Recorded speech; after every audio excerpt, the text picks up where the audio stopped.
We can move this a little bit forward this way, and you guys can go a little bit forward. Push him up. Yeah, like But with you, he wants to move, push us up just a little bit. so you guys are not like this. It's more like an angle, because it's gonna block the camera. So how far up do you want to You can just put this one right here. I don't want to unplug it. So.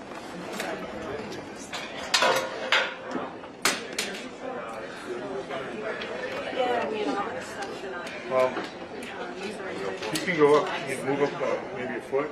Sure, I don't want to push your cable. Well, if you move, I can. Is it possible we can put you just this over there on that corner? On the other side? Is it possible if we can move this and put them over there? Yeah. You need it. I don't think we want to move too much further than this. Okay.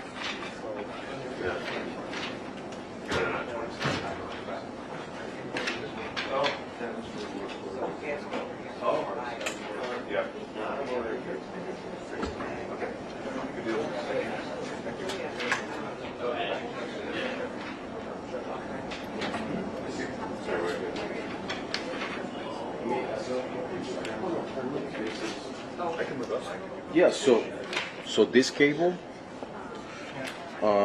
if you want to move this way, sir, and we can. You move where you need to, and I adjust this. You want me to go all the way to the carts? If it's possible, yeah. I mean, you can take advantage of that space right here. Yeah. Yeah, why don't you go up to like. I'm going to get all twisted up in this cable. Oh, I'm sorry. I'm gonna get.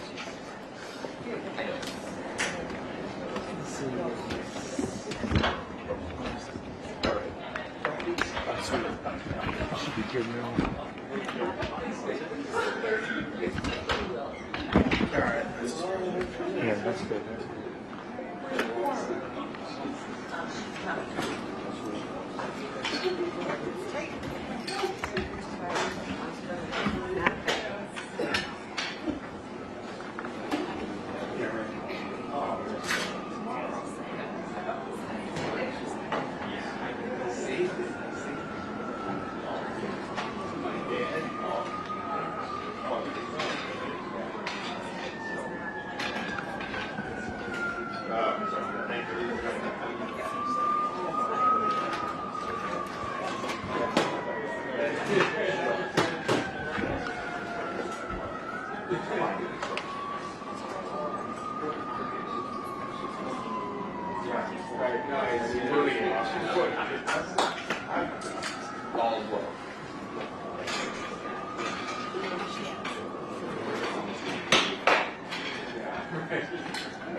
Yes, she just came here. Hi, Kevin. Morning. Sorry, it took me a long time to get down here. I know. Jack said that he left, he was here really early. I worked 10 minutes early this time. I didn't want to repeat it. It's like 400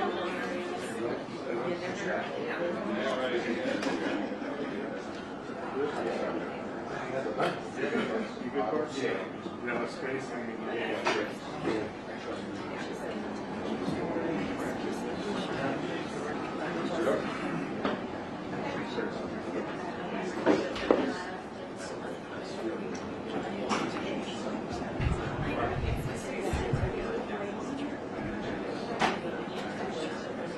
Recording in progress.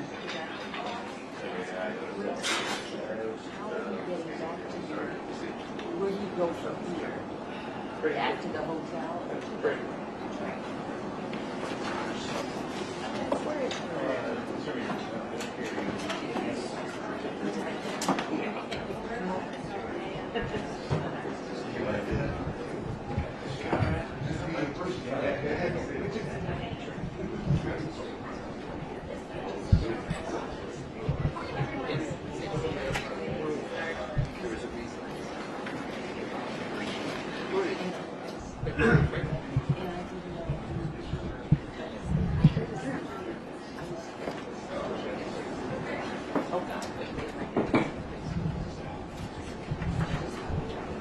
Good morning, Mark. Good, did you have a good evening?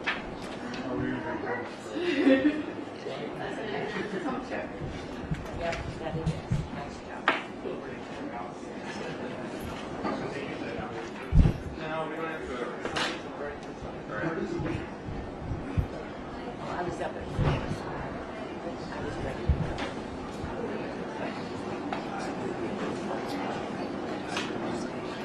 Okay, so they pull the pool cover. I know. So everybody in another. I thought that was a great too.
Ready in Springfield.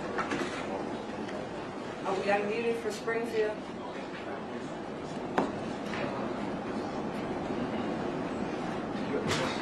Everyone ready?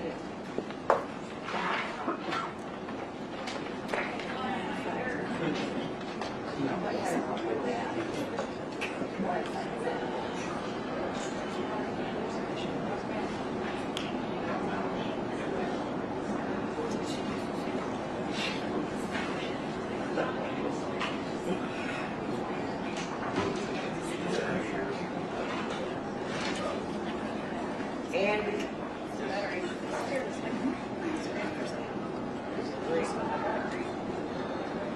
There appears to be a battery issue. Maybe.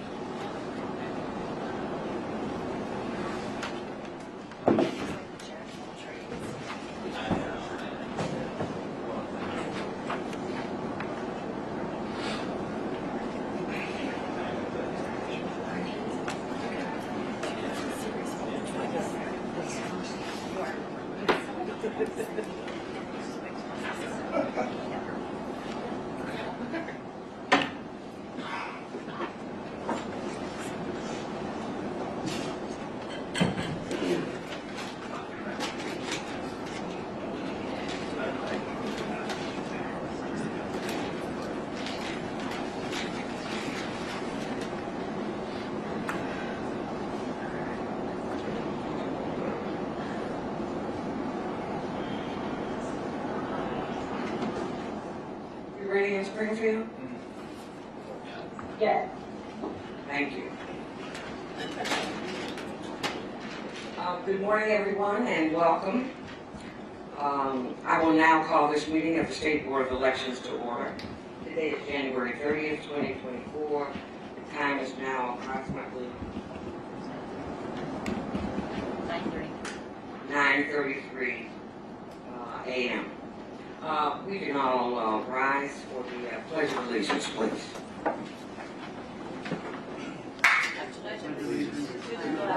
Of the United States of America, and to the republic for which it stands, one nation, under God, indivisible, with liberty and justice for all.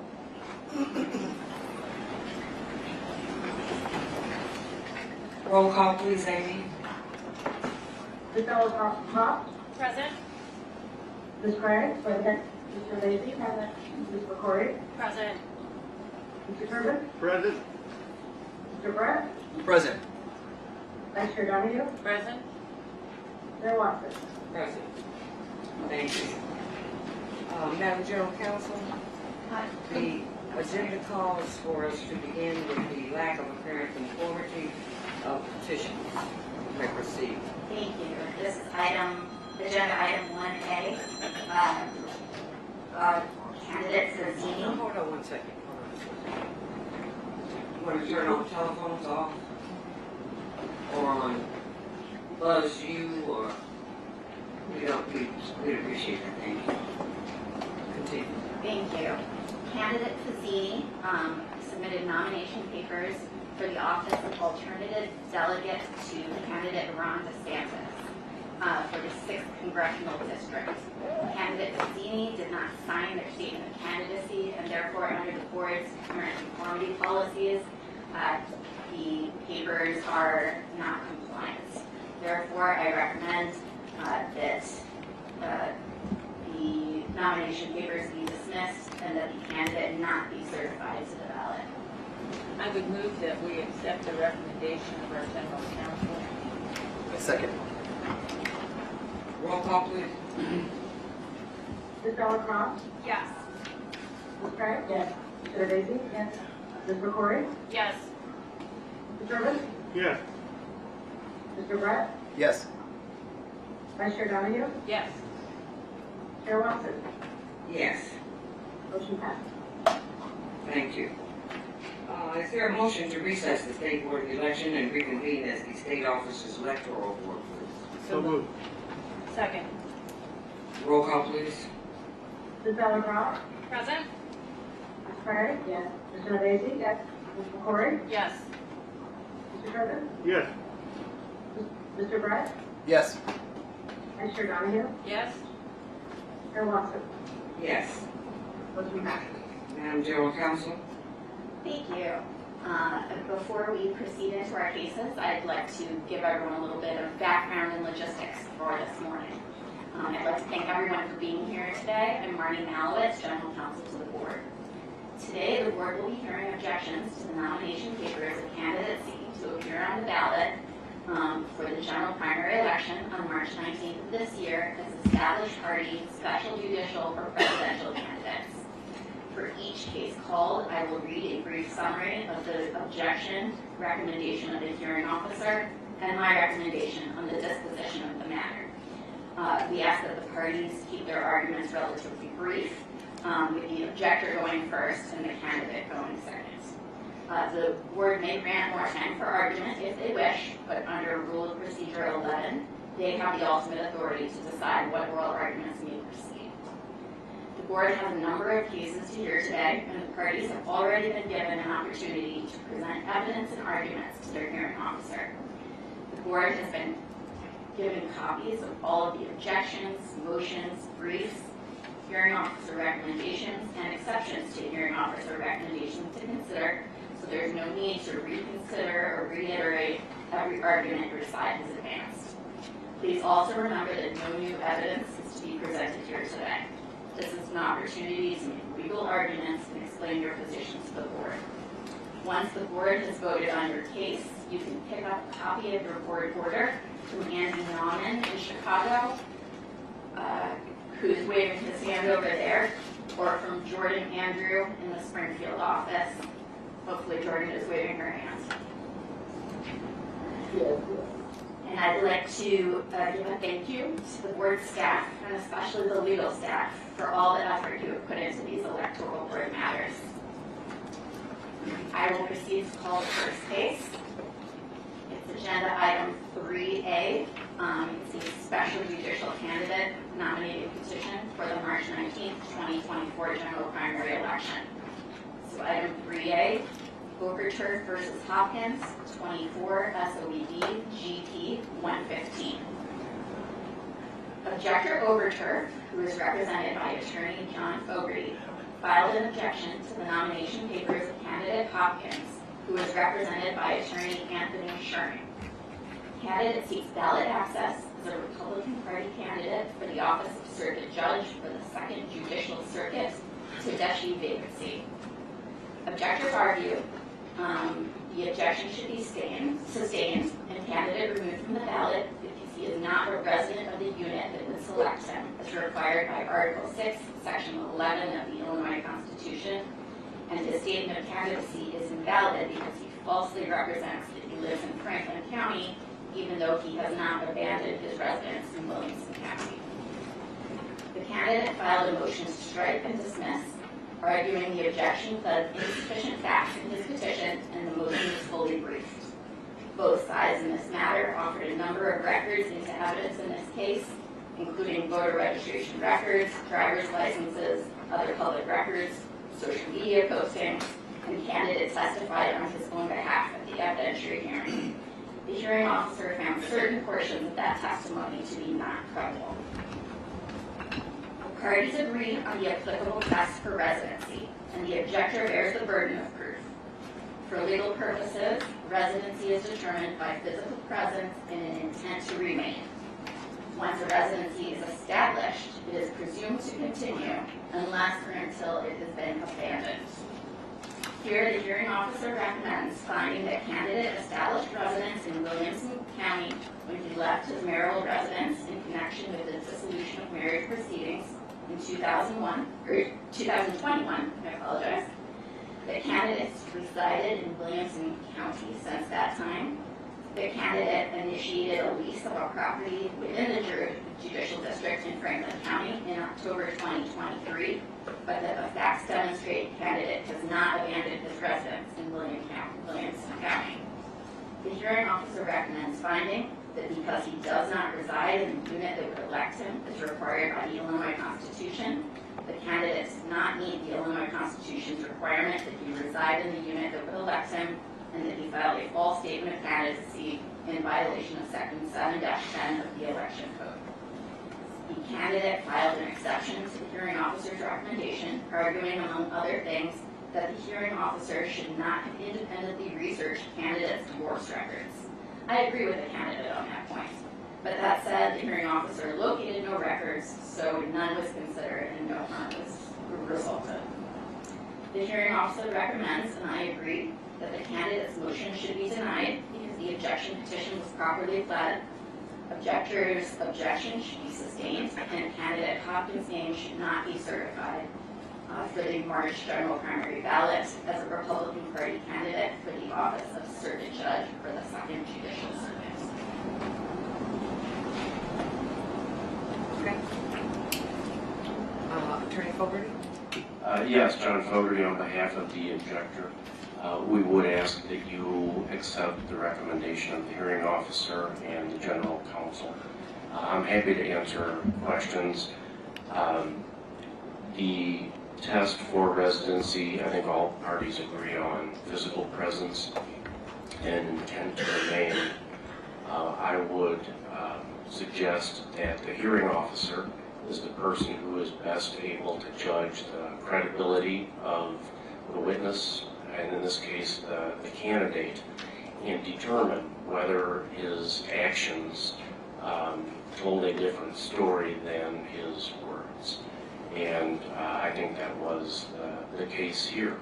The candidate here purchased a house in October of 2023 in Williamson County, and had set up a rental agreement in Franklin County at about the time this vacancy opened. The evidence showed that he was at this rental property a very scant amount of time. Only a handful of times would he have stayed there. Further evidence demonstrated that this candidate spent the holidays and had his children at his Williamson County residence, and was fully furnished and full of all of his personal effects. So the overall result is that the candidate established his residency in Williamson County, and by his actions did not demonstrate that he relinquished that residency. And for that reason, I think that the hearing officer's conclusion is correct. We ask you to adopt it. Thank you. Would you state your name, please? I don't want to butcher it. Yes, ma'am.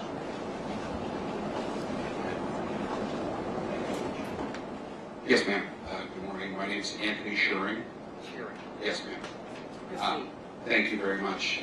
Good morning, and thank you for the opportunity to present. The candidate would ask that the board reject the hearing officer's recommendation and overrule the objection to his candidacy. I want to start first with the point of the hearing officer doing independent research. Your general counsel agreed that that was improper. There was a comment made on page 11 of the candidate's, or excuse me, of the hearing officer's recommendation, that I just want to read this to you so you can get full context. The hearing officer was unable to locate a 2021 divorce case in Franklin County involving the candidate. And then it goes on to say that representation weighs heavily against the candidate's argument in this matter. So what we have the hearing officer saying in this instance is he did independent research because there was no evidence presented at the hearing regarding the divorce. It was accepted by both sides that the divorce took place in 2021. The hearing officer did his own independent research on an issue that was not in dispute, could not locate the records, and then stated that his inability to find those records weighs heavily against the candidate's argument. So respectfully, I disagree with the general counsel that there's no harm done here. There's substantial harm done here because the hearing officer himself says that that it weighs heavily against his argument. And that's not the only, frankly, legal issue that we argue that the hearing officer either misapplied the law or misunderstood the law. We also argue in our exceptions that the hearing officer conflated residency with domicile. And I think that's best shown. There's a portion of the recommendation where the hearing officer says that, and he asks it rhetorically, this begs the question of where the candidate resided from 2021 to 2023, and then presents the three options as the Williamson County residence, the Franklin County residence that he rented, or his law office. And just as a matter of law, that's incorrect. If you're picking a domicile, those are the three options.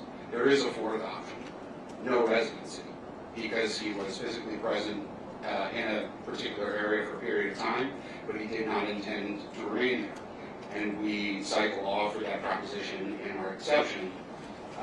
But the fact that the hearing officer did not understand that that was an additional option demonstrates that he's conflating residency with domicile, which again cuts in against the candidate in this case. It's misapplication or misunderstanding of the law cut against the candidate in this case. The third issue that we raise with respect to misapplication of the law is the hearing officer's apparent misunderstanding of the Dissolution of Marriage Act.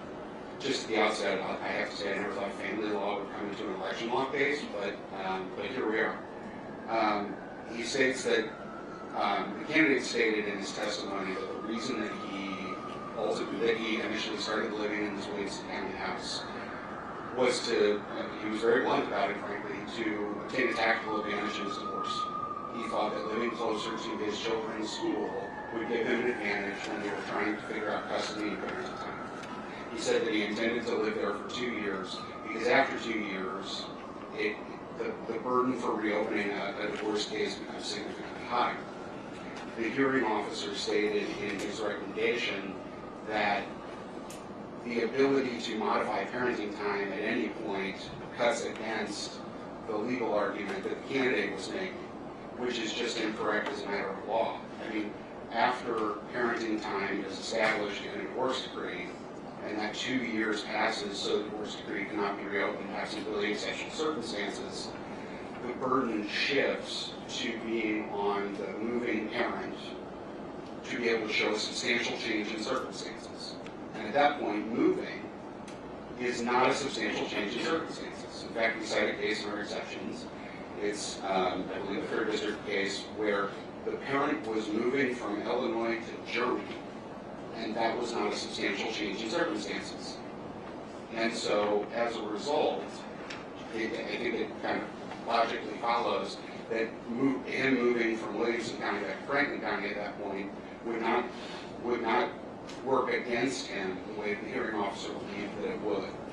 And so as a result, we think that, and we argue in our exceptions, that the hearing officer's misunderstanding of the operation of the Dissolution of Marriage Act, again, cut against the candidate and led to this conclusion.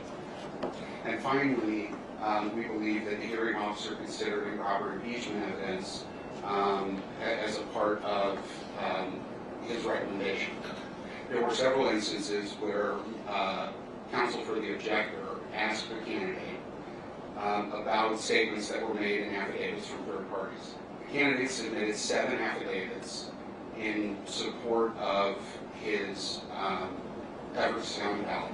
They included his realtor, his legal assistant, his contractor, his brother, and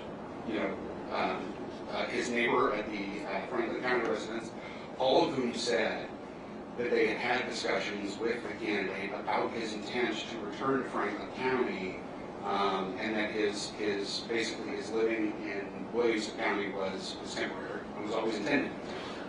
He always wanted to move home to Franklin County.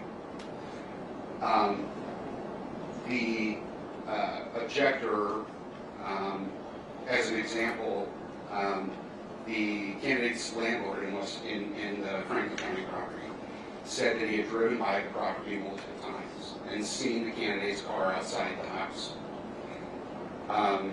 Counsel for the objector asked the candidate how many times that the landlord had been in the home with, or been at the property with the candidate. And his response was only once. And that answer was used to undercut the veracity of the declaration. That's problematic because the candidate would have no way of knowing how often, how frequently the landlord was driving through that part of Franklin County and saw his house there. So it truly doesn't undercut either testimony. Both can be true. And the fact that that testimony was used to undercut the candidate's credibility and the affidavit's credibility is improper. It's improper impeachment evidence, and we've cited multiple cases in our exceptions where that just simply can't be done. You can't use the writing of a third party to undercut a person's testimony, and vice versa. You can't use a person's testimony to undercut a third party's writing. And so the fact that that was done is another reason why the hearing officer misapplied the law. On top of that, we have issues with the representations about some of the evidence that was submitted. I mean, as an example, the hearing officer states in his recommendation that the candidate never paid rent for the Franklin County property. That's just not accurate. That's not what the testimony was. The transcript will show that the candidate paid rent in legal services, that he did legal work for the landlord owed him money, and that the amount that was owed was discounted based on the rent itself. So it's just simply not accurate that no rent was paid. So, for all of those reasons, we believe the recommendation is incorrect. And we believe that we've presented evidence, and we established in our closing argument. I'm not going to just repeat that to you, but we believe that we've established both elements of residency through the Franklin County property. Physical presence. The candidate testified that he stays regularly at the Franklin County property. Intent to remain. He signed a 1-year lease. That lease requires him to either pay all of the rent if he leaves early without notifying the landlord, or if he does notify the landlord, to pay something like, I think about 4 or 5 times what his monthly rent was. That's indicative of an intent to remain. And so since we've established both of those, even if the hearing officer is correct that residency in Franklin County was abandoned when he moved to Williamson County, we believe that the evidence has shown that he has reestablished his residency in Franklin County. So I know I've just thrown a lot at you, so I'm happy to answer any questions that you have. Mr. Fogarty, do you want to respond before we proceed with the questions? Yes, please. A couple points. With regard to impeachment evidence, there's no attempt to impeach certainly the testimony of the candidate. It is just that the candidate's testimony contradicted what was included in some of the affidavits offered by the candidate. Again, the hearing officer was best situated to determine whether or not what was being testified to by the candidate really was truthful. His credibility was measured by the hearing officer, and so we would ask that the hearing officer's assessment of that credibility stand. With regard to the rent paid at this new Franklin County home, very conveniently, we asked for any evidence of rent paid, and none was given. Certainly, it is possible that the gentleman, the candidate, did perform legal services for the landlord, and he did say that he is a longtime client, and that is true.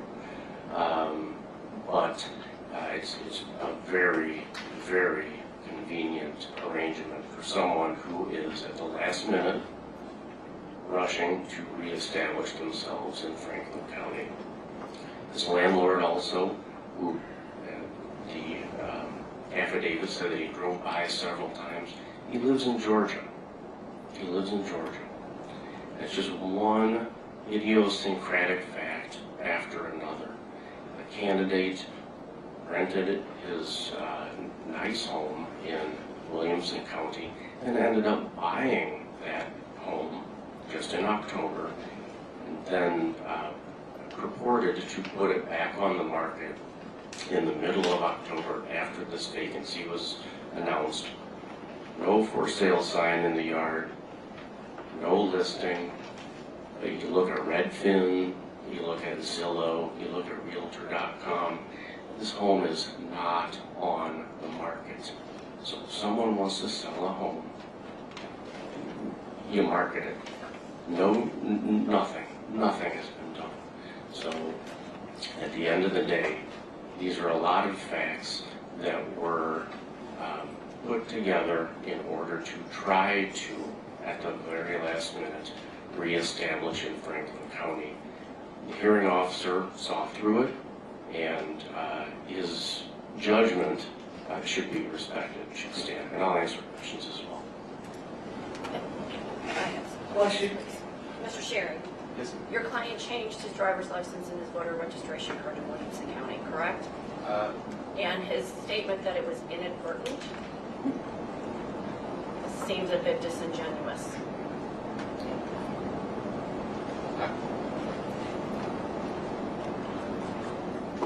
How about we just speak loudly? I can do that. Yep. Yes, ma'am. Yes. He, to respond to your question, he did update his driver's license at that time. He did not, there was no evidence presented that he did update his voter registration. There was testimony that he was uncertain as to whether or not his voter registration had been updated, and so as a result, he re-registered in Franklin County out of an abundance of caution. His basis for registering his driver's license at that address, as he explained in his testimony, was that he was under the belief that his driver's license could only list that specific address, because at that time, that is where, that was before he rented the Franklin County property. And so after that was done, after he rented the Franklin County property, and once he understood that he apparently found authority that he could list his law office, which is where he gets all his other people. So he re-updated his driver's license out of an abundance of caution to list that address. I agree with you that you know, in a perfect world, or a perfect story to hold together perfectly, he would not have done it. But it does not change the fact that there was no contradictory testimony that was put on by the objector to undercut that. How would one go about doing that? Put some testimony on to undercut the fact that he made a concerted effort to change the license, his address on his driver's license. The objector could have found testimony from a third party who discussed the updating of his driver's license with him around the time that he did it. I don't know. I think there are multiple different ways that you could go about directly undercutting him. But ultimately, it's not the candidate's burden to prove what his intent was. It's the objector's to his burden. And since there was no testimony put on by the objector, I agree with you. I'll just be really honest. That's a bad fact for us. But it does not change the fact that there was no testimony put on to undercut the stated intent by the candidate. And since there was none, that needs to be respected and accepted as true, because there's no reason, there's been no evidence put on to call it into question. May I respond on that point? I think you wanted to respond. We need to get to the other. Are there any other questions? I think we're ready. Anybody else have any other questions? Any questions in Springfield? No, ma'am. I'd like to make a motion. First of all, I think that there does not need to be any reference to the individual investigation done by the hearing officer in this case. I think that the record established by the hearing officer otherwise is sufficient to support the conclusion that the objector met their burden. And therefore, with that caveat in mind, I move that we accept the recommendations of the general counsel modifying the recommendations of the hearing officer and accept the objection. And deny the motion. Deny the motion to dismiss. Second. Roll call, please. Donna Cross, Yes. Ms. Craig? Yes. Ms. Genovese? Yes. Ms. McCord? Yes. Mr. Turbot? Yes. Mr. Yes. Turbot? Yes. Mr. Brett? Yes. Vice Chair Donahue? Yes. Chair Watson? Yes, Motion passed. thank you. If I could note briefly to Jordan and Springfield, if you could ensure that order is updated to reflect the exclusion of the hearing officer's research into the divorce proceeding, I would appreciate that. Madam General Counsel. Thank you. The next matter, agenda item 3B, Overturf versus Minson Minor, 24 SLB GP 119. Objector Overturf, represented by attorney John Coveney, filed an objection to the nomination papers of candidate Minson Minor, who seeks ballot access as a Republican Party candidate for the office of Circuit Judge for the Second Judicial Circuit, Tedeschi vacancy. Objector's petition argues candidate's nomination papers are invalid because she gathered signatures under the name Vanessa Minson M-Minor, whereas her name is Vanessa Minson, and the candidate created a new hyphenated surname that violates Section 7-10.2 of the Election Code. Objector further alleges that candidate filed a false statement of candidacy because there is no voter named Vanessa Minson Minor registered to vote with her given address. Candidate filed a motion to strike, which was fully briefed. In the hearing and in the briefing, candidate says Minson is her married name, Minor is her surname at birth, and because she is going through dissolution of marriage proceedings, and because she wants to make it easier for Franklin County voters to identify her by including her birth name, the name on her statement of candidacy complies with the law. The objector offered exhibits showing various records for different names for the candidate, including Vanessa Minson Minor, Vanessa Minor Minson, and Vanessa Brielle Minson. The hearing officer relies on the Oberholzer case, Oberholtzer, and the Shannon-Dishani case, SHANNON-DICIANNI, cases that are cited in your summary sheets in your packet. And the hearing officer recommends finding the candidate's name on her statement of candidacy violates Election Code Section 7-10.2 by creating an impermissible double surname, invalidating her nomination papers. The relevant portion of that statute reads, quote, "In the designation of the name of a candidate on a petition for nomination or certificate of nomination, the candidate's given name or names, initial or initials, a nickname by which the candidate is commonly known, or a combination thereof, may be used in addition to the candidate's surname." Because the hearing officer recommends sustaining the objection and removing candidate from the ballot, he recommends finding objector's argument that candidate filed a false statement of candidacy is moot, and he specifically finds that she had no intent to deceive in using Vanessa Minson Minor on her statement of candidacy.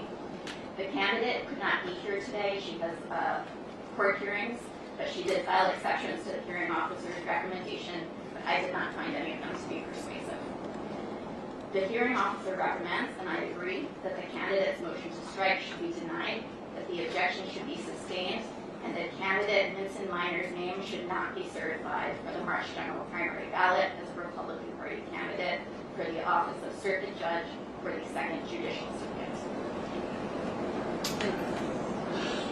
Since she isn't here to defend, can I just make a motion that we accept the general counsel's recommendation? Sure. I would move that we accept the general counsel's recommendation in regard to 3E. Is there a Second. second?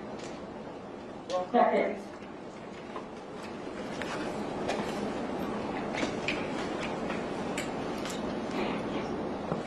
Roll call. Roll call, please. Ms. Ellen Cross? Yes. Ms. Craig? Yes. Mr. Lacy? Yes. Ms. McCory? Yes. Mr. Sherman? Yes. Mr. Brett? Yes. Vice Chair Domingue? Yes. Chair Watson? Yes. Motion passes. Thank you. Thank you.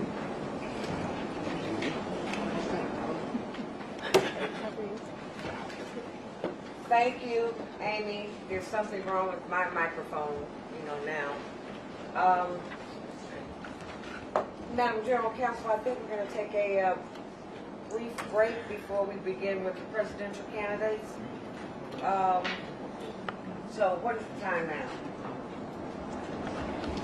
10:07? Okay, so 10 minutes, 10:17, well, let's do 10:20. 10:20, recess to 10:20, thank you.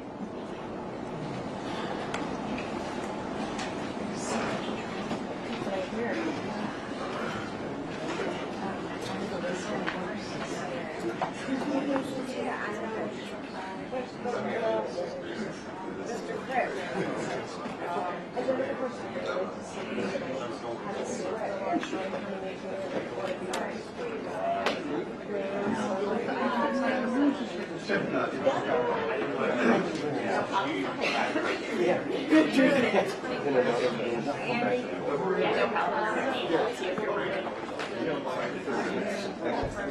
Oh, no, I'm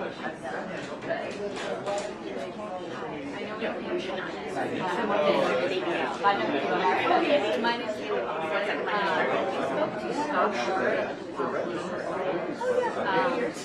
Yeah, well, he told me have fun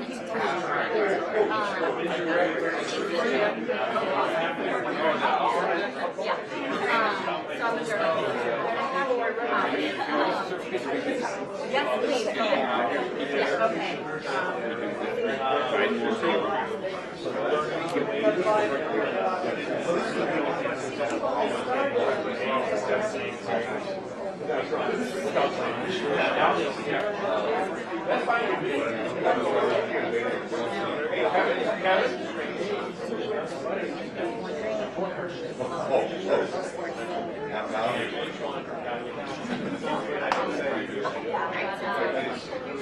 Okay, hey Marty. That represents the objector, and they'd like to go first, which is fine.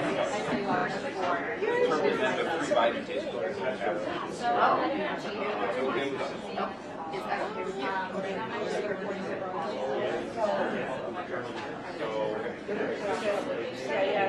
So I represent President Biden. There's 3 cases.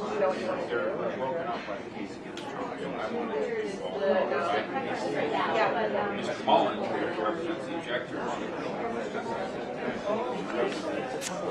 like to go first. I have no objection.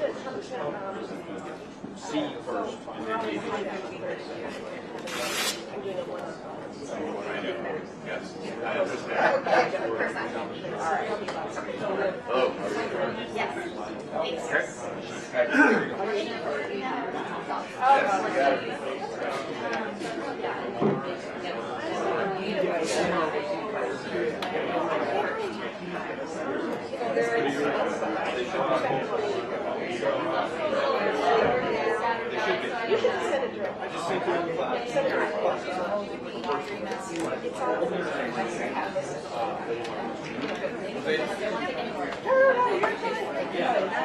Not until 10:20. They want to talk. They want to talk.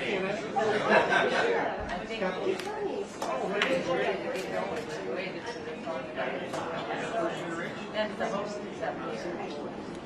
Oh, yeah. Okay. Yeah.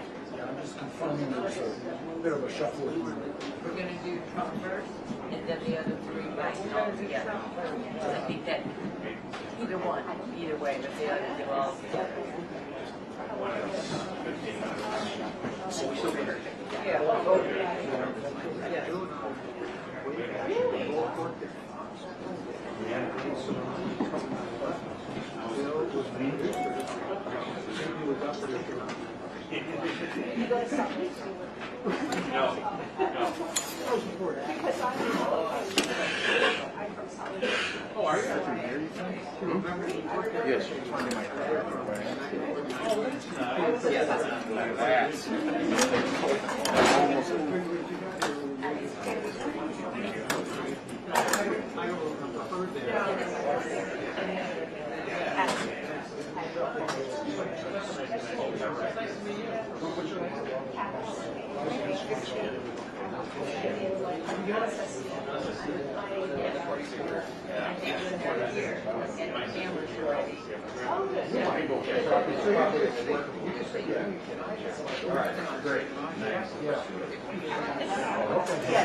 Yes. I'm just gonna forget Laura knows.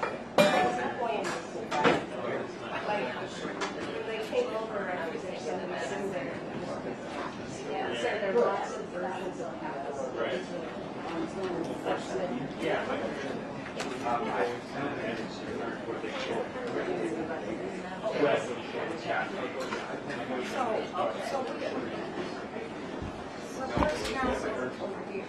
He's coming. With the shuffle, we have a shuffle and notice to get everybody. That's right. That's not heritage, that's just behavior.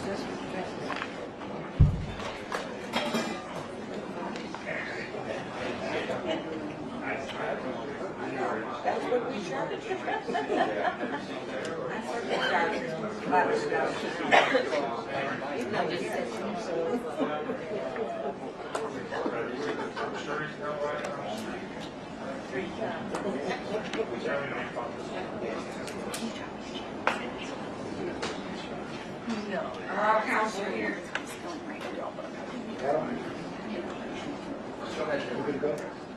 Yes, and there was a little bit of a switch. I just texted Mr. Gessler to make sure that he's aware. So Is Mr. Gessler aware? I don't know. I just texted him. As Jack Bauer would say, I thought I'd have more time, or we need more time. I didn't know we were starting You now. should have more time because it's September 1920. But we're very anxious to get started. So that you don't We stay. have plans for starting again in Chicago. Thank you.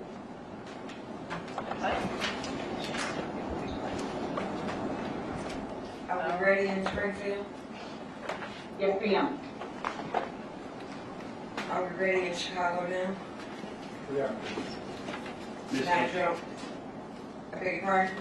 I'm sorry to interrupt. Mr. Gessler is on, so just Thank you. Madam General Counsel, Thank you. I understand that we're shuffling the agenda somewhat. We are, Going to be so- started with C. Sure. So yes, we're going to consider objections to establish party presidential preference and delegate candidate nominating petitions for the March 19, 2024 general primary election. We are shuffling the agenda as the chair has decided, and starting with agenda item 4C. Anderson, Hawley, Hickman, Cintron, and Baker versus Trump. 24 SOEB GP 517. Objectors Anderson, Hawley, Hickman, Cintron, and Baker filed an objection to the nomination papers of candidate Donald J. Trump, who seeks ballot access as a Republican Party candidate for the office of President of the United States. Objectors are represented by attorneys Lederer, Pierce, Truesdale, Tresnowski, Fine, and Mullen, and candidate is represented by attorneys Merrill, Gessler, and Nelson. Objectors allege the candidate's statement of candidacy contains a false swearing in violation of Section 7-10 of the Election Code if he is qualified for the office, when they argue candidate is disqualified from holding the office of president under Section 3 of the 14th Amendment to the U.S. Constitution, which I will call Section 3 throughout our conversation today.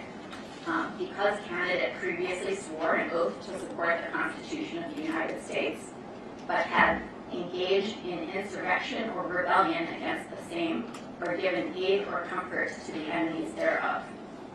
Objectors allege that the events leading up to and on January 6, 2021, when the United States Capitol was breached by rioters, constitute an insurrection or rebellion, and that candidates' involvement in those events amounts to engaging in the insurrection. Both sides filed dispositive motions, which were fully briefed and provided in your packets. I'm not going to explain every argument made by each side in the nearly 250 pages of briefing, but I will list a few for you to be aware of. Objectors' papers argue there was a scheme to overturn the government and prevent the peaceful transition of power, which included violence and constitutes an insurrection, that the word engaging in an insurrection includes providing any voluntary assistance, and candidates' efforts to prevent the certification of the 2020 election results, his ellipsed speech that allegedly instigated violence, and his social media posts constitute engaging in insurrection. The deciding question under Section 3 is within the jurisdiction of the board under Section 10 under the Election Code. Within 10-10 of the Election Code. Section 3 applies to the office of president, and that the Colorado Supreme Court recently correctly determined that the candidate is disqualified from the presidency under Section 3 in Anderson versus Griswold, as the hearing officer recommends. And the cite for Anderson versus Griswold are in your summary sheets. That decision was rendered on December 29, 2023. Candidates' papers argue this board lacks jurisdiction to decide the Section 3 14th Amendment question. This case presents a non-justiciable political question. Disqualification under Section 3 can only be addressed through procedures prescribed by the United States Congress. That Section 3 does not apply to the office of president. The objectors have not adequately alleged that the candidate engaged in insurrection, and the facts alleged by objectors cannot establish she did so as a matter of law, and that genuine issues of material fact prevent the grant of summary judgments. The parties entered into stipulations to enter in the record in this matter most, but not all, of the exhibits and transcripts from Anderson versus Griswold. A hearing was held before the hearing officer on January 26, 2024, at which both sides made arguments and presented evidence that was subject to their previous stipulation. The hearing officer issued a written recommendation in this matter. The hearing officer recommends granting the candidate's motion to dismiss because the board is unable to decide whether a candidate is disqualified by Section 3 without embarking upon constitutional analysis. He finds the board is not permitted to engage in such analysis. In making this recommendation, the hearing officer noted that the objection process in Illinois was much shorter in time than it was in Colorado and Anderson, lasting less than 2 weeks in this case. And it leaves no time for meaningful discovery or subpoenaing of witnesses needed to adjudicate the factual claims. Further, the Illinois Supreme Court in Goodman versus Ward and Delgado versus Board of Election Commissioners has prohibited the board from addressing issues involving constitutional analysis. If the motion to dismiss is granted for lack of jurisdiction, the hearing officer implies, but does not state, that the objection should be overruled and candidate Donald J. Trump's name should not be placed. Should be placed on the ballot for President of the United States. However, the hearing officer recommends that if the board declines to grant the candidate's motion to dismiss, the evidence presented at the hearing proves by a preponderance of the evidence that the candidate in fact engaged in insurrection within the meaning of Section 3, specifically referencing a social media post regarding former Vice President Pence during the breach of the Capitol. As a result, should the board decide it has jurisdiction to decide the Section 3 question, and it should deny the motion to dismiss, the hearing officer recommends that candidate Donald J. Trump's name should not be placed on the ballot for President of the United States. Both sides filed exceptions to the recommendation. So if candidate's motion to dismiss is granted, as recommended by the hearing officer, I concur in the ultimate result, which is to overrule the objector's petition and certify candidate's name to the March 19, 2024 general primary ballot. However, to ensure that a reviewing court has sufficient reasons to affirm the board's decision in this matter, I am offering several different options for the board to discuss as possible resolutions of this case. My goal is to reduce the possibility that a reviewing court remands the matter back to the board for further proceedings. First, I'd like to clarify for the board that even if the board does not have jurisdiction to engage in a constitutional analysis of Section 3, the board does have statutory jurisdiction to pass upon objections to nomination papers filed for the office of president under Section 10-10 of the Election Code. I read the hearing officer's jurisdictional recommendation to presume that this board must actually decide whether candidate is disqualified under Section 3 in order to assess the validity of the nomination papers under Illinois law, and that it is the constitutional analysis needed to reach that specific decision that the board cannot perform in his opinion. Putting aside the Section 3 question, the board unquestionably has a statutory mandate to rule upon objections filed and determine the validity of nomination papers objected to. And this board sits as the state officer's electoral board solely for that purpose. The board could consider a way to rule upon this matter solely based upon state law, which avoids the question of the board's jurisdiction over the federal constitutional issue. I will call this option number 1. The objectors allege that candidate filed a false statement of candidacy when he swore under penalty of perjury that he was legally qualified to hold the office of president. However, the candidate has argued throughout this proceeding that he is qualified to hold the office and that he is not disqualified by Section 3. My recommendation in option number 1 is to find that following the evidentiary hearing in this matter, there has not been sufficient evidence presented to demonstrate that candidate was untruthful on his statement of candidacy in violation of Section 7-10 of the Election Code. Legal qualifications for Illinois offices generally involve the application of Illinois law to facts personal to the candidate, like whether they live in the district, have lived in the district for a long enough period of time, or whether they hold the correct professional qualification. To the extent the candidate swearing he is legally qualified for office must mean he is not disqualified under Section 3, this involves an analysis of complex facts as well as law, many of which involve actions by others at the Capitol on January 6th, for which he was not physically present, making it more difficult for him to know whether in fact he is legally qualified. Illinois law favors ballot access, which is a substantial right, and absent some evidence that candidate has some awareness that his statement of candidacy is false, I do not believe that alone is sufficient to invalidate his nomination papers. I'm not advocating for adoption of a criminal law perjury standard in a non-criminal matter. In this case, is determined on a preponderance of the evidence standard, but not just any alleged mistaken statement on a statement of candidacy should be sufficient to deny ballot access to a candidate. In the case of Illinois candidates running for Illinois offices, other requirements of the Illinois compiled statutes and the Illinois Constitution work together with the Election Code to ensure that only qualified candidates obtain access to the ballots. But as to federal candidates, the only statutory authority Illinois law gives to prevent a federal candidate's ballot access is if the candidate's nomination papers are not in compliance with the Illinois Election Code.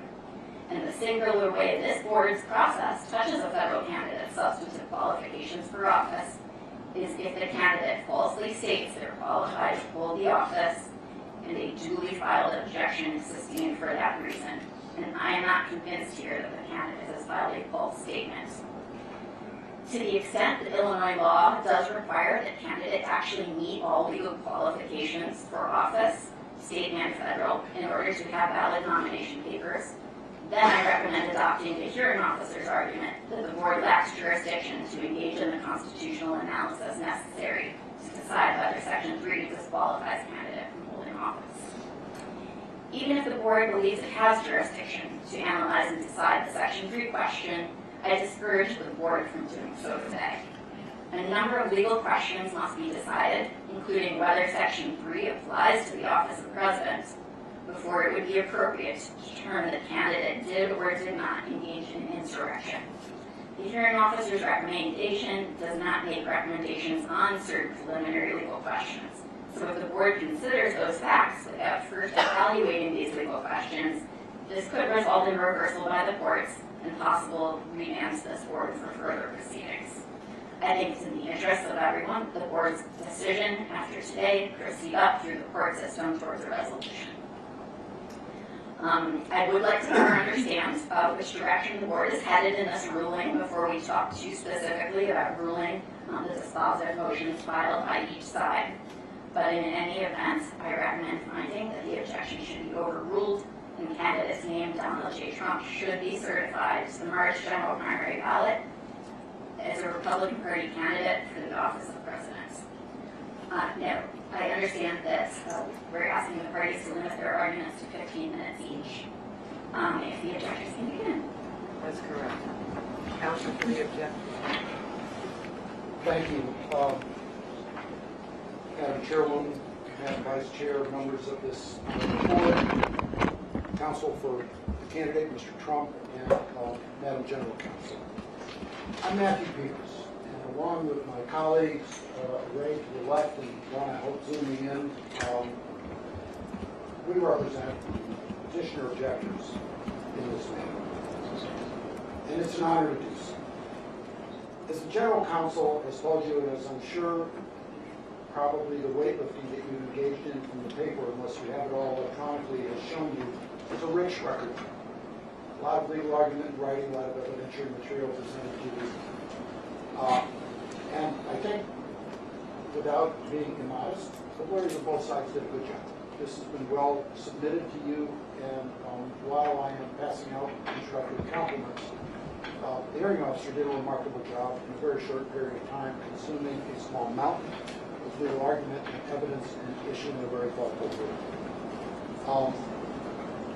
He received an extensive record that included our objection, which was a fulsome document, an argument and citation to authority, the trial transcript of the Colorado case, the Anderson litigation, the factual findings, not the conclusory comments, but the factual findings of the January 6th Congressional Committee, very extensive evidentiary material in addition to that, comprised of tweets and public statements by the President, largely undisputed, those facts, and detailed motions, dispositive motions from both sides. A motion to dismiss from Mr. Trump's counsel, and a petition for a ruling in our favor, either on the evidentiary record or on summary judgment for the objectors. Judge Erickson recommended, as the General Counsel has just indicated, that our objection, our petition be denied on the basis of one of the grounds alleged in the motion to dismiss of the candidate. And that is that this board lacks the legal authority to determine complex constitutional questions like this that require both legal determinations and factual determinations. As a second ruling, or recommended ruling, I'm sorry, Judge Erickson, the hearing officer, said that if instead this board finds that it does have jurisdiction, it should, based on the record produced, the factual record produced, and the law presented, find in favor of the objective petitioners and rule that Donald Trump may not appear in the presidential primary ballot because he has in fact engaged in an insurrection in violation of Section 3 of the 14th Amendment of the United States Constitution. In so doing, by the way, the hearing officer recommended denial of our petition for summary judgment. That is, the secondary ruling that he recommended should be authority to act is one based on the evidentiary record and determinations of evidence, not on summary judgment and lack of facts in dispute. And secondly, implicit in his ruling, I think it is fair to say, he found the other grounds alleged in the motion to dismiss to be without merit. Thereafter, your general counsel recommended, for the first time only yesterday, and again reiterated today, that you should dismiss the suggestion on purely state law grounds, based on a novel interpretation of the Illinois Election Code, which I must emphasize is completely unsupported by the science. Counsel's proposal would add a scienter, intent element to the provisions of certification of qualification for office that's simply not there in the code. It would be a determination of the mandatory certification requirements so that the requirement of accurate certification, which is, I think, undisputed, that is what the requirement is under the law, that it be accurate, would be complied with regardless of the truth. When a potential candidate certifies that it's true, he's not knowingly lying. I submit to you that is not the law under the election code, and that is not the law under any case that has ever been decided in the state of Illinois. Now, we first heard this interpretation, not from the pleadings of the candidate, but in your general counsel's recommendation, which we received late at this time. With all due respect to the general counsel, I mean that sincerely, and to this board, the suggestion is not lawful, and it should be rejected. There is no, quote-unquote, knowing violation exception to the mandatory requirements of the Illinois Election Code of certification by each candidate that they meet the qualifications for the office they seek. If they do not meet those qualifications, they may not be on the ballot, regardless of the good intent.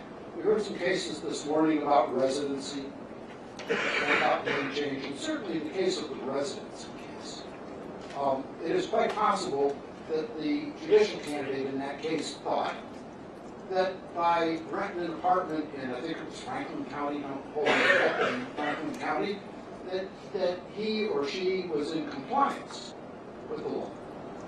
But you found he or she was not. I apologize, I don't want to gender of the judicial candidate. And you didn't find that based on what the candidate thought was legal compliance, but rather on legal compliance. I want to add parenthetically that while it would not help Donald Trump here in any event, for the evidence clearly establishes that the certification that you made at the time you made it was false, he was certainly well aware that his conduct in seeking to prevent the certification of the results of the presidential election was unlawful, was illegal. He had been told so repeatedly by his own lawyers, by the Attorney General of the United States, by other high-level officials in the United States Department of Justice, and by his own campaign staff as well as the Vice President of the United States. I submit to you that's a fairly fulsome record upon which to presume he knew that trying to prevent the peaceful transfer of power was illegal. He was well aware, undisputed, of the invasion and seizure of the Capitol, and indeed has acknowledged that it was an insurrection under the meaning of the third section of the 14th Amendment of our Constitution. That it was an insurrection was found overwhelmingly by both houses of the United States Congress in the most significant bipartisan vote in years, and was admitted by counsel for Mr. Trump on the floor of the House during his impeachment proceedings. So I think you could find knowing violation of the law quite easily on this record, but the truth is there is no such scienter requirement in the Illinois Election Code. This board is what is inartfully called by lawyers a creature of statute, and only has those powers that you are given by statute and required to undertake under the constitutions of the state of Illinois and the United States. I pause and note every governmental entity must comply with those two constitutions, regardless of what their statutory mandate is. Thinking about that, there is no dispute and no unclarity. What you may not do is graft new elements, new requirements, onto the clear language of the Illinois election code. On behalf of the petitioners and juniors, we request that you grant our objection, adopt the recommended factual findings presented to you by Judge Erickson as hearing officer, and deny the motion to dismiss in its entirety. A few comments, and then I shall pass the microphone to learned counsel for Mr. Trump. There is no question under the law, no legitimate question under the law, that this board not only has the authority to determine an objection based on the United States Constitution, but indeed you have the clear mandatory duty to do so. When you signed up for this job, this burden came with you signing up for this job. You may not have anticipated a case of this complexity or of this degree of controversy, but that does not change your statutory and constitutional authority. This board has a long history of having applied constitutional challenges to statements of candidacy in the past, including in the case of candidate Marco Rubio, including in the face of challenges that this board had no such authority to make such a determination. Accordingly, Judge Erickson's and the General Counsel's recommendations as to the motion dismissed should be denied. There is no complicated or controversial or constitutional limitation on your powers. You must do your duty under the election code or as found elsewhere. There has been a mispresentation of Ward v. Goodman, the leading Illinois Supreme Court case in this area. A misrepresentation that in some way the Supreme Court said that this board could not consider constitutional questions. That is not what the Illinois Supreme Court said in that case. Indeed, it made it quite clear that this board must apply constitutional considerations in this case. What Ward v. Goodman said is really not a very controversial provision. It said that this honorable body, and indeed it's true for all administrative bodies everywhere in this country, may not declare statutes to be unconstitutional. Under our tripartite system of government, administrative bodies don't have that power. Only courts have that power. But administrative bodies, this one and every other one, must obey the Constitution to the extent that constitutional provisions dictate or impact the outcomes of the proceedings before you. You must obey the Constitution just as I must obey the Constitution and everybody in this room must. But you to a higher level, because you've got the factual record that was found and recommended by Judge Erickson should be adopted by this board. On the basis of that record, this board should grant the objection. That record shows, to more than a preponderance of the evidence, that the candidate, Mr. Trump, knowingly and voluntarily engaged in an insurrection to prevent the peaceful transfer of power for the office of the presidency, which transfer is provided for in the United States Constitution. The only proceedings to reach the merits on this question are unanimous on this point, that that is in fact what happened, because he violated the law. It is also clear from this record that in an effort to prevent that peaceful transfer of power, Mr. Trump, this isn't a secret. As the sitting president, he made it clear that that was what he intended to do. He intended to stay in office because he claimed, with no factual or legal basis whatsoever, after having lost 60-some legal challenges around the country, he claimed that the election was somehow stolen, with no facts and no legal authority. And based on that continued allegation, he took a leading role in organizing, facilitating, supporting, directing, and protecting a concerted, armed, and violent invasion and seizure and disruption of the United States Congress on January 6th. As the members of that body were gathering to fulfill their constitutional duty of certifying the electoral rolls, the target was to disrupt that process under our Constitution, which is indeed the peaceful transfer of power. This record is not only well established, it is unrebutted by any affidavit from the candidate. He stands silent before this board. Because of that largely unrebutted conduct, the candidate is disqualified to run for the office of president under Section 3 of the 14th Amendment to the United States Constitution. Accordingly, we submit the petitioner's objection should be granted. Ms. Mellowitz has stated in her recommendations to this body that in order to, quote, ensure that a reviewing court has sufficient reason to affirm this board's decision in this matter, close quote, she offers different options to the board, as she has discussed and as her recommendation clearly presents. Different options which she says, the goal of which is to reduce the possibility that a reviewing court remands the matter back to this board for further proceedings. While we may disagree with some aspects in the General Counsel's recommendation, we wholeheartedly agree in that goal. We think that this honorable board should make a determination with regard to the matters pending in such a way that the appellate courts, and there will be courts, this is secret, no disagreement among counsel on that point, so the appellate courts have the ability to make a full and final determination without sending it back down here for more. While we fully believe that only the granting of our objection will be affirmed, we share the goal of this board making a record that will not be remanded for further proceedings.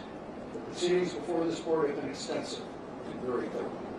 There is a full legal and factual record that should be adopted by this board so as to present a complete record upon which the courts will make a final determination in this most important matter upon appellate review. With those remarks, I'm happy to answer any questions, and I will see the mic over to Counsel for Mr. Trump.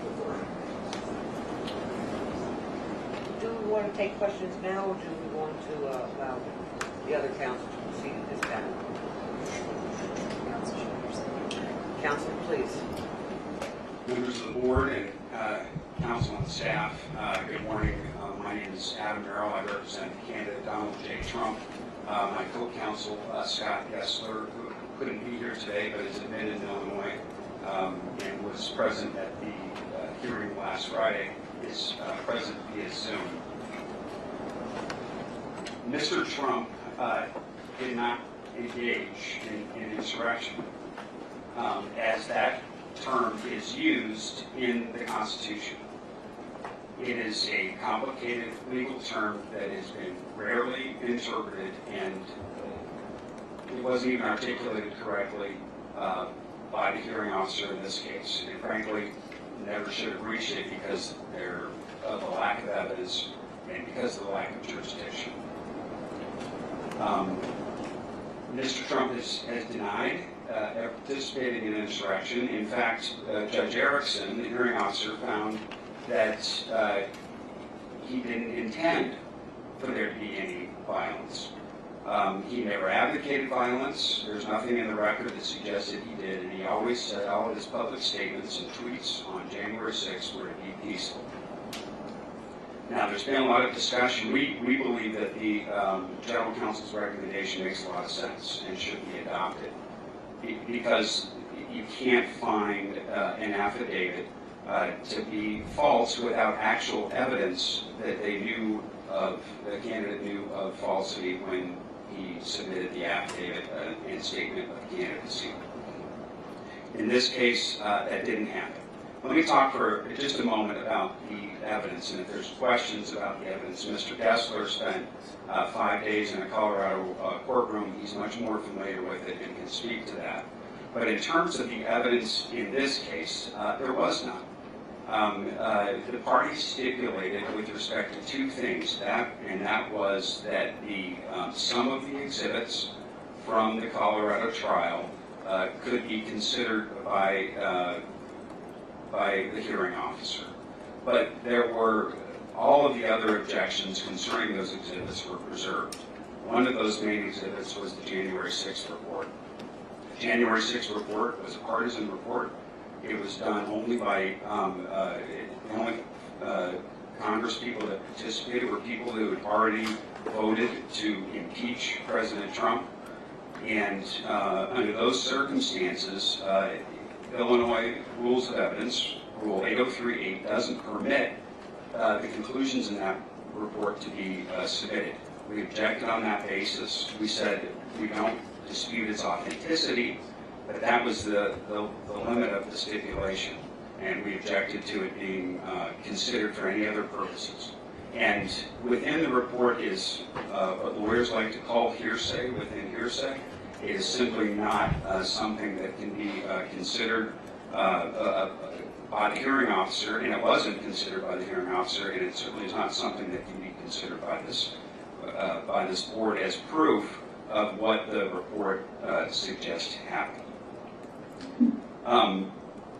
In terms of the trial testimony, that was simply, the parties stipulated it could be considered as former testimony, which is an exception to the hearsay rule. But what's not admissible under the hearsay rule are any findings containing expressions of opinion or the drawing of conclusions. And that is what the alternative recommendation of the hearing officer did. In addition to the lack of factual evidence in this record that's admissible before the hearing officer and before this board, the hearing officer never reached a number of key legal issues. And those issues included that this is a political question that is not capable of adjudication by the board or really a court. The 14th Amendment, the third section of the 14th Amendment, was meant to be enforced by Congress. Section 3 bars holding office, not running for office, and the president is not an officer of the United States as that term is used in the Constitution, and therefore Section 3 does not apply to the office of president. There was no finding or ruling by Judge Erickson on any of those legal questions. So, under the circumstances, given the lack of evidence, given the lack of legal issues, we think that what makes the most sense is to follow the recommendation of the General Counsel and say that the board doesn't have sufficient evidence to find that a statement of candidacy was inaccurate or false, and therefore overrule the objection. If the board is not inclined to do that, then it's always an awkward thing to argue to a board that the board doesn't have authority. But Section 10-10 simply does not give the board the authority to weigh into complicated federal constitutional issues. The language of the statute, it talks in terms of nomination papers being in their proper form, whether they were submitted on time and under conditions required by law, and whether they are genuine. It does not speak in terms beyond that. And the couple of examples involving presidential qualifications, they make sense if you adopt Ms. Malowitz's approach, the General Counsel's approach, that because those were clear-cut situations involving former President Obama and Senator Rubio, where a birth certificate, for example, could be provided, and that was enough for the board to be able to conclude whether they were qualified to run for President of the United States. This is far different. This is an alleged disqualification for running, for holding office, not even running for office, and it's inappropriate and not within the board's authority to do that, and no Illinois court has ever suggested that the board has this authority. So with that, we would recommend that and urge the board to not weigh into this. Mr. Pierce suggests you have to weigh in. We disagree. There's no precedent of any court in Illinois or anywhere else that suggests that this board has to weigh in on this issue. Most of the states where objections like this have been made have declined. And only 2 places, Colorado and Maine, have agreed to, have concluded that they have the jurisdiction to hear this issue and to determine that Mr. Trump shouldn't be on the ballot in those states. And the Colorado case is now before the U.S. Supreme Court.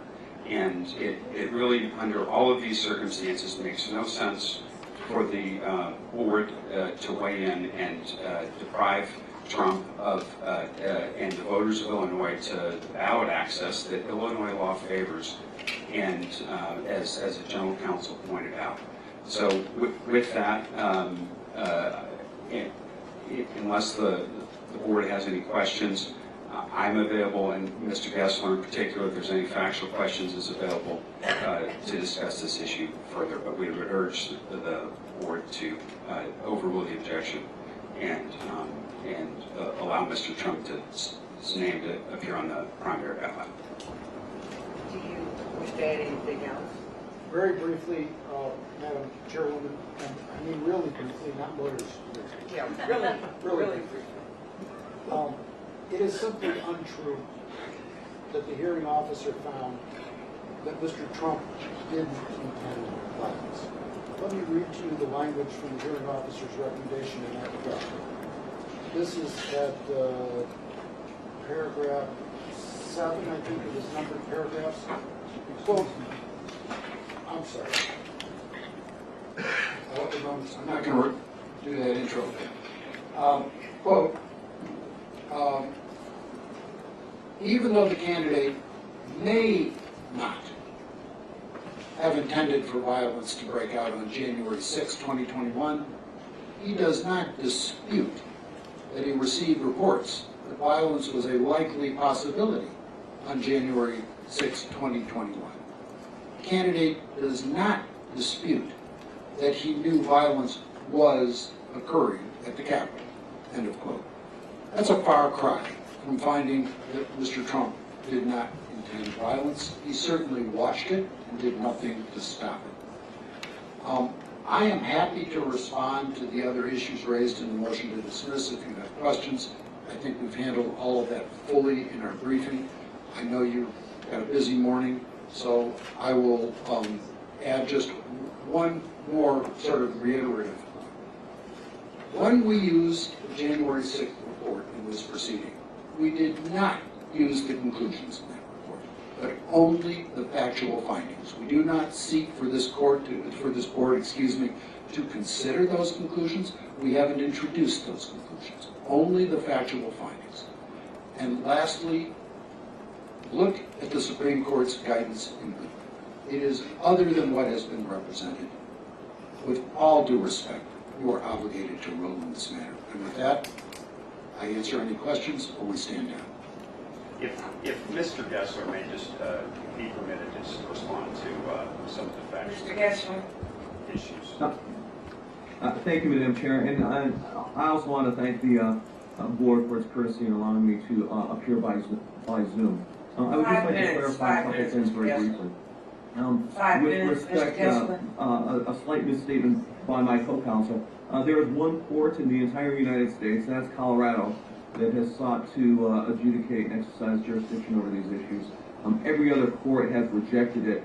In Maine, it is the Secretary of State who chose to go forward with this, and she sought the endorsement from the courts who have, in Maine, ordered her to stay any decision she has pending an outcome from the United States Supreme Court. So the Maine courts themselves have, both the Superior Court and the Law Court, that's the Supreme Court of Maine, have exercised discretion and chosen not to wade into these issues, and properly so. So the vast weight of discretion and authority across the country is to not adjudicate these issues. I would note a few things. The January 6th report has multiple opinions and legal conclusions in there that are intertwined with facts.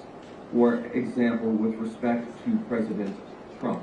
Furthermore, to the extent that the objectors rely on some of the factual findings, those are unclear at best, and President Trump has never had an opportunity to cross-examine or to develop witnesses to rebut any of that because of the procedural deficiencies we have seen in other states. And this board, I think, has a sense of those procedural challenges, which Judge Erickson properly pointed out, to determine whether or not there was an insurrection against the United States occurring a year and a half ago, 800 or 1,000 miles away. By this particular, by the board, when President Trump has never been afforded any opportunity for discovery and whatnot. So, for example, I mean, several comments that that the objectors have made, I think are simply not supported by the record. For example, he says, and I believe Judge Erickson said that that President Trump made false claims about the election. Yet at the hearing in Colorado, Representative Swalwell, an eyewitness testimony, a political opponent of President Trump, and one who is fighting him in court in several areas, specifically testified that he and his Democrat colleagues believed that President Trump held sincere beliefs about his position with respect to the election. That was eyewitness testimony, as opposed to sort of these amorphous statements which we've not been able to test because they're derived from the January 6th report. Objectors have claimed that that Congress overwhelmingly voted that there was an insurrection. That simply isn't true. In the House of Representatives, it was mostly a partisan vote. 54% voted that President Trump had incited insurrection, and 46 voted against that. And yet the January 6th committee was comprised entirely of committee members who had viewed, and this is from testimony from the Colorado hearing, that it was an obvious fact, their belief with respect to President Trump's participation and their claim that it was an insurrection. And that was the basis in which the January 6th report came about. And so we dispute very strongly not only that, but also many of the facts derived from the January 6th report. At the Colorado hearing, Representative Ken Buck spent 28 years as a prosecutor. He actually served as a staffer in the Iran-Contra hearings, so he's familiar with controversial reports. He viewed the January 6th report as akin to him showing up in court as a prosecutor and prosecuting a case without the defense or defense counsel ever being present. And that's how unfair we believe it was, and that we think many of the facts show. There was never an admission, and there never has been an admission by President Trump, anything near that January 6th was an insurrection. Objector statements stem from a statement by President Trump's counsel on the floor, who said, "We are not here today to determine whether or not an insurrection occurred. On that point, everyone agrees." And when he said on that point, everyone agrees, he was pointing out the fact that everyone agreed that the issue that he was talking about at that moment was not insurrection. The point was not that he or anyone from in President Trump's camp, or he as an agent of President Trump, could agree that January 6th was an insurrection. And in fact, that interpretation is proper because it's grammatically correct and consistent with everything President Trump has said for the last year and a half. I'm sorry, Mr. Attorney Kessler. We'll have to cut this off at this time. Okay. I'm sorry, could you repeat that, Your Honor? My connection may not be. I'm sorry. We'll have to cut this off at this time. No problem. You, Mr. Thanks for your indulgence. If you have questions and want to wade into these factual issues, I'm fully prepared to do that. But we believe that this board does not need to reach those issues. Thank you. Okay, do we have any questions in Springfield from the members there? Member Genovese, Member Craig? Not at this time, thank you. Do we have any questions here in Chicago from any of, any questions? No?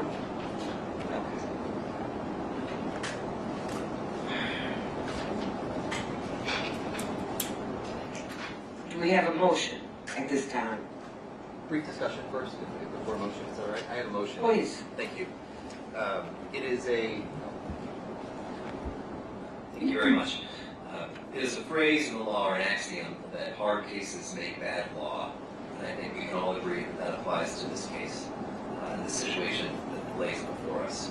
I think that the General Counsel has made a good job and a tremendous effort into protecting the jurisdiction of this court, protecting our authority, and making sure that there is a record sufficient for the parties to fully litigate this matter upwards on appeal, as both have said that they intend to do regardless of the outcome today. So I commend the General Counsel for that. The General Counsel advises us that if we pass on the constitutional question, we would be exceeding our authority under the election code. And I think it's important to reflect on what that would mean for this board specifically if we were to do so. If we exceeded our authority and went beyond the documents and the nominating petitions and looked at the underlying conduct that was alleged in this case, what I believe we would see is a opening of a floodgate of litigation, not necessarily before this board, but before all of the electoral boards that look to us for guidance on all the different election matters across the state. The fact is that this board sets the standard, the legal standard and the procedural standard for all the other electoral boards across the state. We're talking about the county elections, the village boards, school boards, and the like. And if we allowed them and gave them authority to say, don't just look at the papers, but actually look at underlying allegations of misconduct, that would open up floodgate. One of the things we've seen over the years in this board is that challenges in these local elections often are the fiercest of any contested case, more so than at the presidential level.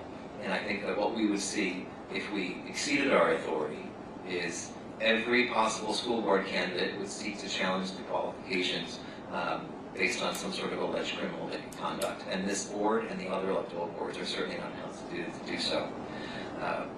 There was wisdom, I believe, in the legislature when they created the election code and said what our authority was, and by that, what our authority wasn't.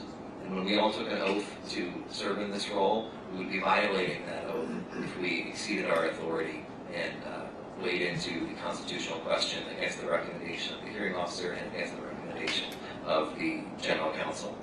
I'd also note that in addition, so that the record is clear, I think that the relief that objectors are seeking is one of ballot forfeiture, and under our statute, they simply haven't presented a case for ballot forfeiture as well.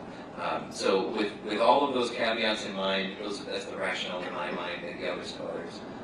But I would move that we accept the general counsel's recommendation that the candidate did not file a false statement of candidacy. Insofar that there is some sort of statement necessary, I think that we do not have jurisdiction to weigh into the constitutional issue and to decide the question of whether the candidate engaged in an insurrection in violation of Section 3. Therefore, I further move that we deny the motion for summary judgment, grant the motion to dismiss for lack of jurisdiction, and therefore overrule the objection. Can I ask one question about the motion? So is the board or is the motion suggesting that Illinois law does in fact require a candidate to not be disqualified by Section 3 in order to appear on the ballot? Or is this sort of an alternative that if the it's in the alternative. It's in the alternative. Correct. Okay. Okay. Is there a second? Second that motion. Roll call. Ms. Delacroix? Yes. Ms. Craddock? Yes. Ms. Baby? Yes. Ms. McCory? I'd like to make a statement before I rule on this. I want it to be clear that this Republican believes that there was an insurrection on January 6th. There's no doubt in my mind that he manipulated, instigated, aided, and abetted an insurrection on January 6th. However, having said that, it is not my place to rule on that today. So I will say yes to the motion as far as not having jurisdiction to rule on that fact today. Mr. Turbin? Yes. Mr. Breck? Yes. Vice Chair Donahue? Yes? Chair Watson? Yes. Motion passes. Thank you. Thank you, Council. Madam Chair, can we take a 10-minute break? Yes, let's take a 10-minute break. Thank you. So the time now is 11:06. 7/16. And to the parties, to the parties of this case, I did not know what the outcome was going to be, so your order is not finished. You can wait around for a while, or I can email it to you later. Whatever's more convenient. Email us. Okay, so, Thank you. be here.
You're on deck.